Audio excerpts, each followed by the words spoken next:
Hello students, good morning everyone.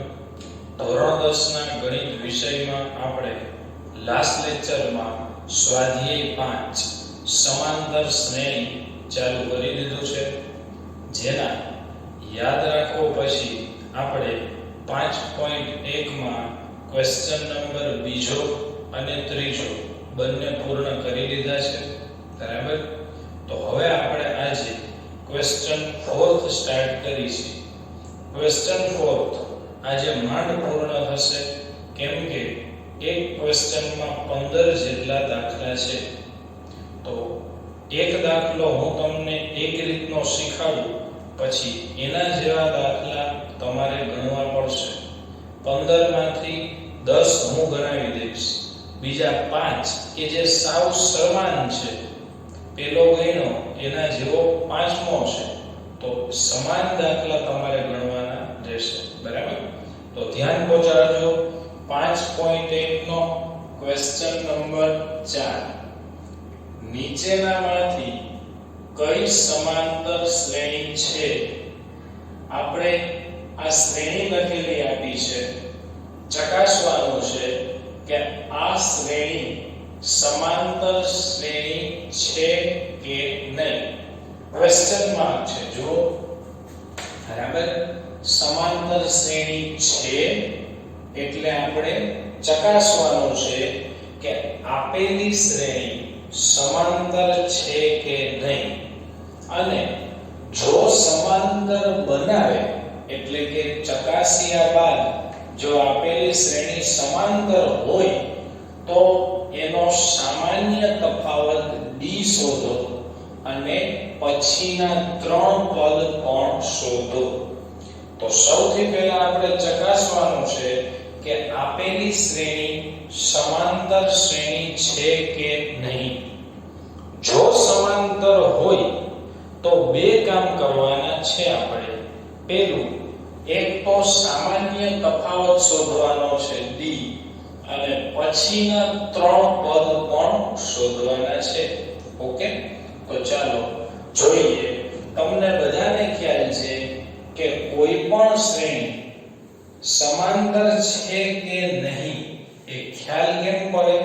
તો વ્યાખ્યામાં આપણે શીખાતા કે શ્રેણીનું પ્રથમ પદ સિવાયનું દરેક પદ સમાન પદ ઉમેરતા હોવું જોઈએ, અથવા તો પાછળના પદમાંથી આગળના પદને બાદ કરતા સામાન્ય તફાવત સમાન હોવો જોઈએ.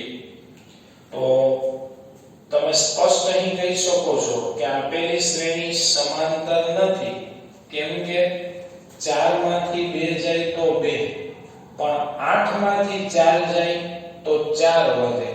પેલો સામાન્ય તફાવત 2 હતો, જ્યારે બીજો 4 થઈ ગયો. બરાબર.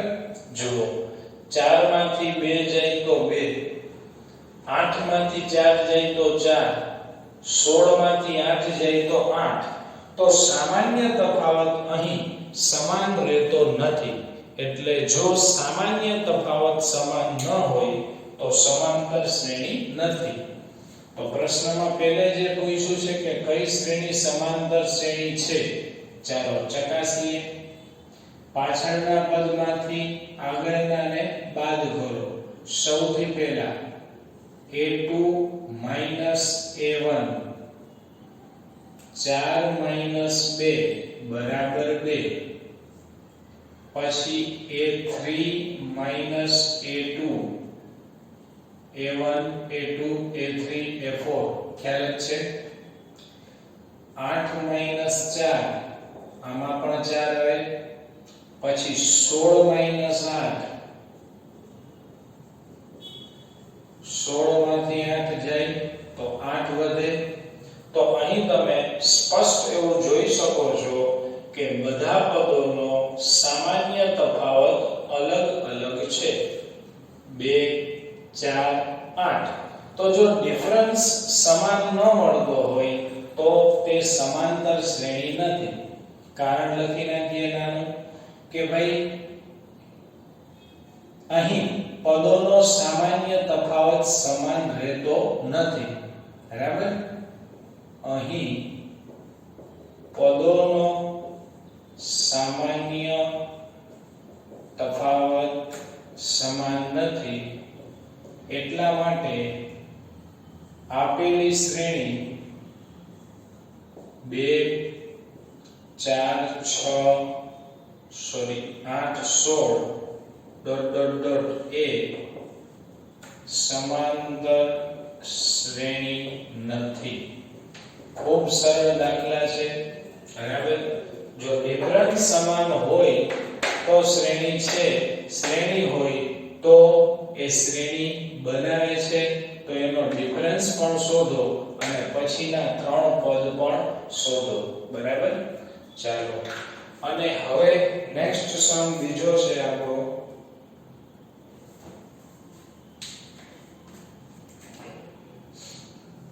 2 5/2 3 અને 7/2. બરાબર ચાલો તો ગણીએ દાખલો બીજો. ચાલો સૌપ્રથમ a2 - a1 5/2 -2. તો અહીં સાદા રૂપમાં ધ્યાન આપજો. પહેલો તો સિમ્પલ હતો, હવે આમાં અંશ છેદ આવ્યા, પછી માઈનસ આવશે, પોઈન્ટ આવશે, ચલ સંખ્યાઓ આવશે. બધાય દાખલા અલગ અલગ છે. તો સૌપ્રથમ શ્રેણી છે કે નહીં તે ચકાસીએ. 5/2 માંથી 2 બાદ કરીએ તો આપણે ખ્યાલ જ છે મિત્રો, છેદને પોતાના સિવાયના અંક સાથે ગુણતા 2 દુ 4 થશે અને 5 માંથી 4 જાય તો 1 વધશે. સીધી ન ખબર પડે તો 5/5 -2 × 2 4 2 દુ 4 છેદમાં 2. ચાલો સાદુરૂપ તો આવડે છે ને? છેદનો ગુણાકાર પોતાના અંશ સાથે ન થાય, બીજા સાથે થશે. 5 એમને 2 દુ 4 છેદમાં 2. 5 માંથી 4 જાય તો 1 અને 1/2.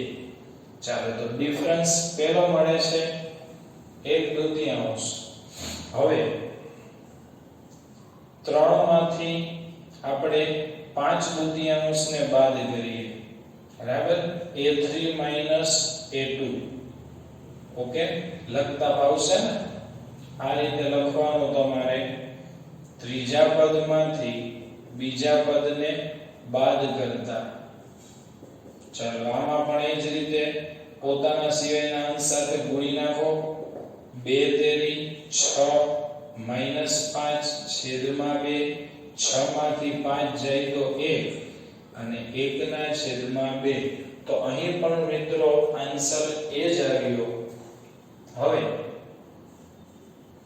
a4 - a3 એટલે 7/2 -3. તો અહીં પણ એ જ રીતે 7 એમને 2 તેરી 6 છેદમાં 2. 7 માંથી 6 જાય તો 1.